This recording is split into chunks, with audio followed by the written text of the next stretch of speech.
The tablecloth at my grandmother's house was the same one she'd had since 1987. Ivory linen with a scalloped edge, slightly yellowed near the center where the gravy boat had tipped over at some point before I was born. I know this because my aunt told the story every single Christmas, every single one. And every single year, everyone laughed like it was the first time they'd heard it. I wasn't laughing that Christmas. I was sitting at the far end of the table, closest to the kitchen, where the draft came in under the door and made the candles flicker. That was my seat. It had always been my seat, not assigned out loud, just understood. My brother Finn was at the center. He always was. He was 31 that year. I was 29. He'd just been promoted to regional manager at a logistics company in Cincinnati, and my mother had printed out his LinkedIn announcement and taped it to the refrigerator like he was in second grade and had gotten a gold star on a spelling test. I'd seen it when I came in from the cold, stamping snow off my boots, and I'd stood there in the entryway for a moment just looking at it. I didn't say anything. I took off my coat and went to find a place to put my bag. Dinner started the way it always did. My uncle asking about football, my grandmother asking if anyone wanted more rolls, my father pouring wine and making the same joke about the label he made every year. And then, somewhere around the time the sweet potatoes came out, my mother looked at me across the table and said, "So, Megan, what's going on with you? Still doing your little blog thing?" She said little blog thing the way you might say imaginary friend, with a kind of patient, slightly tired affection, like she was humoring me. "It's not really a blog," I said. "Website, then. Whatever you call it. It's a content licensing business," I said. She nodded slowly, the way people nod when they've stopped listening. My father was already turning back to my uncle, then was buttering a roll. My grandmother was asking someone to pass the cranberry sauce. "You should really think about getting a real job," my mother said. Not quietly, just said it, in the middle of everything. Like it was a practical suggestion, like she was recommending a dentist. "You're almost 30. Health insurance, a 401k. These things matter." "I have health insurance," I said. "Through the marketplace? That's not real insurance, Megan. It covers everything a company plan covers. It's not stable." She set down her fork. "I'm not trying to be critical. I just worry. You've been doing this for, 6 years, and you're still living paycheck to paycheck?" I wasn't. I hadn't been for a long time.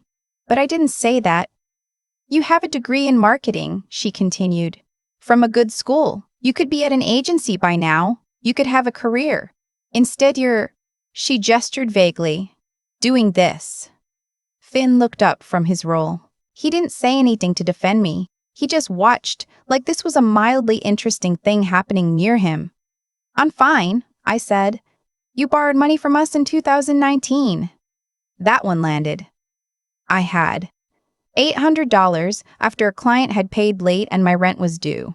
I paid it back within 3 weeks, but she had logged it somewhere in her memory in permanent ink. "I paid that back," I said. "That's not the point." I didn't ask what the point was. I looked down at my plate, and I ate my sweet potatoes, and I let the conversation move on, the way it always did. Back to Finn, back to the logistics company, back to the LinkedIn post on the refrigerator. I drove home that night in the dark with the radio off. Here's what my mother didn't know. I had cleared $340,000 that year, and it wasn't my best year. I'd started the blog. She wasn't entirely wrong about that part. When I was 23, a few months out of college, freelancing for whoever would pay me, and mostly eating pasta. It started as a personal finance blog, which is embarrassing to admit now, because personal finance blogs are the beige wallpaper of the internet. But I was broke and figuring things out, and I wrote about it honestly, and people found it, and then more people found it. By the time I was 25, I was making more from the site than I had made at my first job. I didn't tell my mother because the one time I'd tried sitting at her kitchen table with my laptop open, showing her the traffic numbers, she had said, "But what happens when the internet moves on?" And then asked if I wanted more coffee. So, I stopped trying. By 26, I had 2 sites. By 27, 4. I licensed content to newsletters, to media companies, to a financial education platform that used my explainer articles for their onboarding sequence. I had a small team, a content manager, 2 writers, a developer I worked with on contract. My name wasn't on most of the sites. That wasn't unusual in this industry, but it also meant no one in my family ever stumbled across my work and realized what it was. My mother thought I was a freelancer who called herself a business owner. She thought I was spinning my wheels and trying to sound more impressive than I was. I had tried, twice, to correct this. Both times the conversation had ended with her suggesting I update my resume. I lived simply. I drove a used car, a 2018 Honda Accord that I'd paid cash for. I lived in a 2-bedroom apartment in a medium-cost neighborhood. I put money away, I reinvested in the business, I built a small real estate portfolio, 2 rental properties, nothing dramatic. I didn't wear my success. There was no reason to. And honestly, after a while, the quietness of it became something I liked. Something that was mine. The Christmas dinner thing wasn't the first time. It wasn't even the worst time. There had been the Thanksgiving 2 years before when my uncle had, in front of everyone, asked Finn to explain to me how a Roth IRA worked. Just casually. Like I was a golden retriever who needed the concept simplified. Finn had done it, patiently, while I sat there and let him. Because what was I gonna say? There had been the Easter where my mother told my cousin that I was still figuring things out. My cousin was 22 and in grad school. I was 28 and running a $500,000 business. Still figuring things out. There had been, about 8 months before the Christmas dinner, a phone call from my mother. Not asking for anything, at first. Just checking in. And then, near the end, she'd mentioned that Finn and his wife Cassandra were thinking about opening a second location of the franchise restaurant they owned together. A wing place in a suburb outside Columbus. They just needed a little help with startup costs. A bridge loan, essentially. Just until the SBA financing came through. I can't help with that, I said. I'm not asking you to help, she said with a kind of hurt surprise, as if I'd accused her of something. I'm just mentioning it, in case you wanted to be involved. As family. I don't have that kind of cash available right now, I said, which was a complete lie, but I said it because the alternative was explaining the truth and then having the entire conversation that would follow. Of course, she said. I understand. I know things are tight. Things were not tight. I hung up the phone and sat with it for a few minutes and then went back to work. The business kept growing. I brought on a small legal team, a contracts attorney on retainer, a CPA who specialized in content businesses. I acquired 2 more sites. I started a separate LLC for the real estate. The work was not glamorous. It was a lot of spreadsheets and editorial calendars and conversations with advertisers and renewals and negotiations, but it was mine. Every part of it. I had built it from a personal finance blog that I'd written in my apartment at midnight, and it had become something real. And then, in February, I got a call from my CPA. She had been going through some routine credit monitoring, something she did quarterly, and she had flagged something. A small business loan, taken out 11 months earlier, that listed me as a co-signer. The lender was a regional bank in Ohio. The borrower was a restaurant LLC. I didn't recognize the LLC name at first. It took me about 30 seconds. It was Finn's wing place. I called her back and asked her to read me the document again. She did. My name. My social security number. My signature. Not my signature, but a signature. On a co-signer agreement for $180,000. I sat very still for a moment. I called my attorney. She pulled the loan documents within 2 days. The signature wasn't close. It wasn't even a good forgery. It was just different enough that I could see, clearly, that someone had signed my name and it wasn't me. The address was mine. The SSN was mine. The income listed on the application was, and this was the detail that made my attorney pause, actually accurate. Someone had listed my real income, which meant someone had known my real income. I thought about that for a while. The loan had been made 11 months ago. 2 months before the Christmas dinner, where my mother had told me things were probably tight and I should really think about health insurance. She had known. Or someone had known and told her. Or she had found something, tax documents, old paperwork I didn't know, and used it and then sat across from me at the ivory tablecloth and asked about my little blog thing with that patient. Tired expression on her face. I didn't call her. Not yet. I let my attorney and my CPA work for 3 weeks. They documented everything, the forged signature, the use of my SSN, the income figures that could only have come from documents that were never supposed to be shared. The restaurant LLC, I learned, had never made it to a second location. The SBA loan had fallen through after some inspection issues. The $180,000 had been partially spent on equipment deposits on a lease that had since been broken, and the remainder was sitting in an account that was already overdrawn. The bank hadn't started collection proceedings yet, but they would. And because my name was on the loan, they would come for me first. I had a meeting with my attorney on a Thursday afternoon in early March. She laid out my options clearly, without drama. I could report the fraud immediately, which would open a criminal investigation. I could pursue civil litigation. I could work through the bank directly to have my name removed from the loan. But that would require cooperation from the other party, which was unlikely. Or I could do some combination of all of these. "What do you want to do?" she asked. "I want my name off this loan," I said, "and I want to make sure this can never happen again." "Both of those things are achievable," she said. "Good." I filed the fraud report. I gave the bank the documentation, the forensic analysis of the signature, the evidence that I had never been contacted about or agreed to co-sign anything, the record showing that I had no knowledge of or involvement in the restaurant LLC. The bank opened their own investigation. Within 6 weeks, my name was formally removed from the loan. Finn's LLC was now the sole responsible party on a $180,000 default. I did not call my mother during this process. I did not call Finn. My attorney communicated with their attorney, which was how I discovered that yes, they had an attorney, which they had hired sometime around when the bank had started sending notices. Their attorney was competent, but not, as mine described it, particularly inventive. The call from my mother came in late April. She called on a Saturday morning while I was making coffee. "I need to talk to you," she said. "Okay," I said. There was a pause. "The bank situation." "Yes." "Megan, I need you to understand." "I understand everything," I said. My voice came out calmer than I expected. "I have the documents. I have the forensic analysis. I have the loan application. I know exactly what happened." Another pause, longer. "It was Cassandra's idea," she said finally. "She's the one who handled the paperwork. Finn didn't. He didn't know all the details." "The paperwork had my name on it," I said. "My social security number. My income information.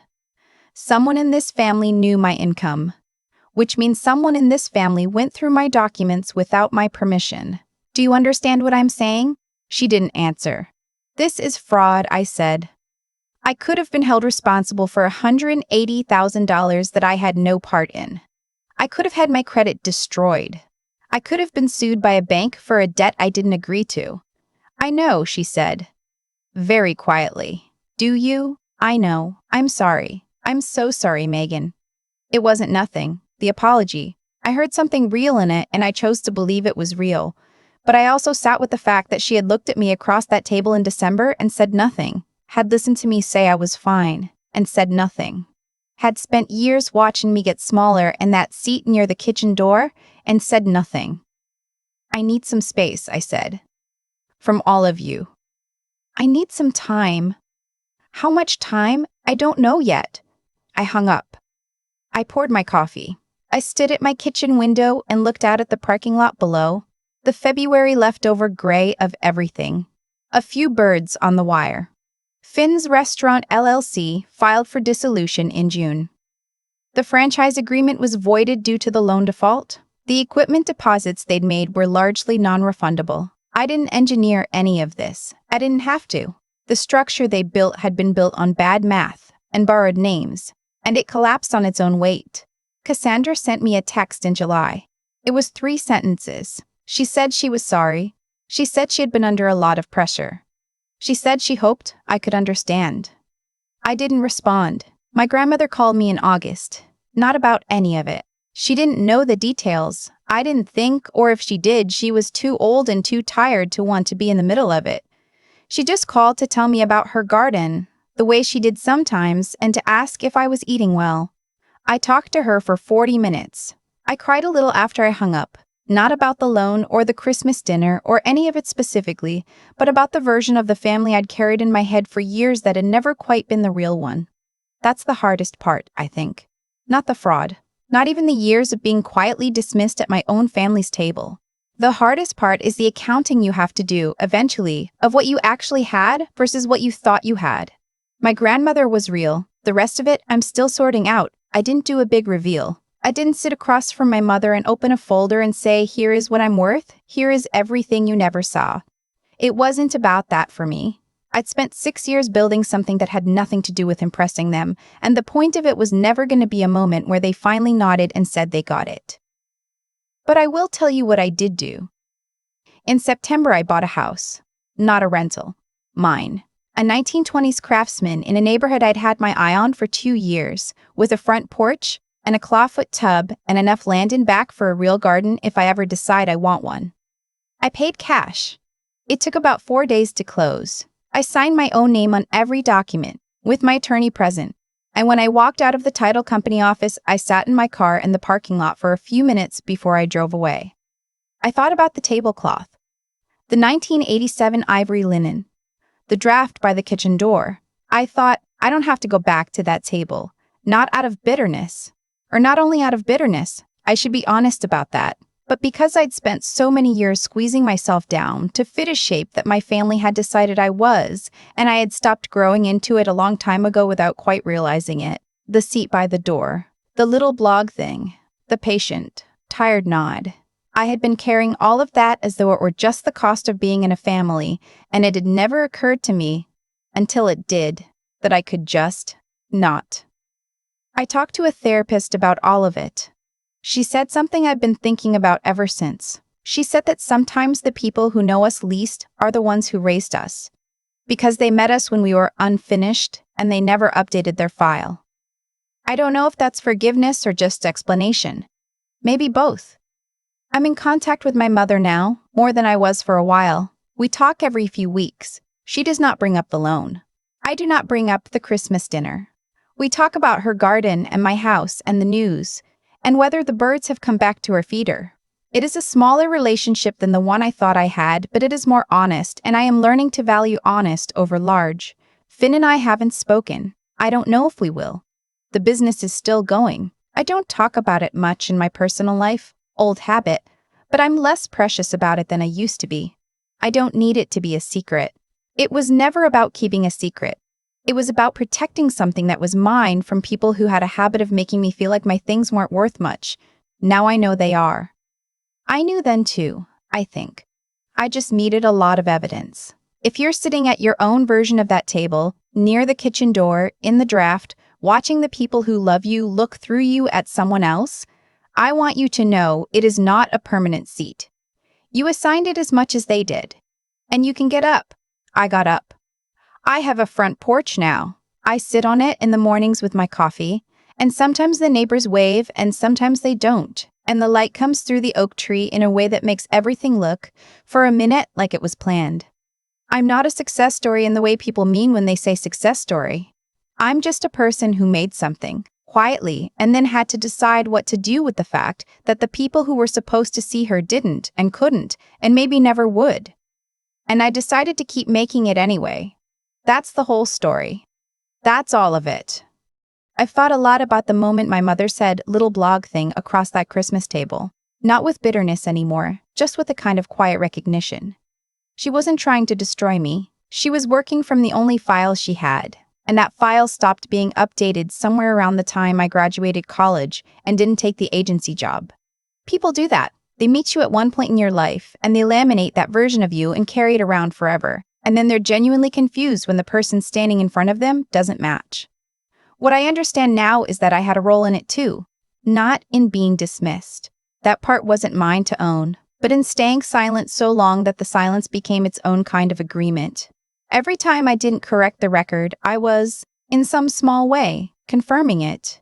I thought I was protecting something, and I was protecting the business, the quietness of it. The feeling of having one corner of my life that hadn't been handled by people who didn't believe in it. That made sense, but I carried it past the point of protection and into something closer to hiding. And hiding has a cost that I didn't fully account for until Finn's name showed up on a loan I never signed. That's the thing about building in silence around people who don't see you. Eventually, they start filling in the blank space with whatever they need it to be. My mother needed me to be struggling, not because she wanted me to suffer, but because a struggling daughter was familiar and a successful one required her to revise everything she thought she knew. Cassandra needed my credit score and my income in my name because she was reaching for something she hadn't earned, and I was the closest available resource. Neither of them thought of it as taking from me. That's what I've had to sit with. They didn't think they were taking from someone. They thought they were borrowing from a blank. I am not a blank. It took me a long time to understand that building something real on your own without anyone's approval or even awareness is its own form of integrity. I didn't do it to prove a point. I did it because it was the work, and the work was worth doing. And then the work became a life, and the life became a house, with a clawfoot tub and a front porch and mornings that belonged to me. That's not luck. That's what happens when you keep showing up for the thing you're building, even when no one around you can see it yet. What Finn and Cassandra did had consequences, not because I engineered them, but because that's how it works. You build something on a foundation you didn't earn, using a name that isn't yours to use, and eventually the structure falls. It always does. I didn't have to push it. I just had to remove my name from the rubble and walk away. The hard-won thing, the one that took longer than the business and longer than the house, was understanding that choosing yourself isn't the same as abandoning everyone else. I still talk to my mother. I still love my grandmother. I'm just done making myself smaller to fit a seat. I was never meant to stay in forever. That's not a dramatic exit. That's just growing up. Finally, into the full size of who you actually are. If I had one thing to say to the version of me who sat in that draft by the kitchen door and said nothing, it would just be, you are already enough. You didn't need their acknowledgement to make it true. The work was real. You were real. And real things don't disappear just because the wrong people couldn't see them.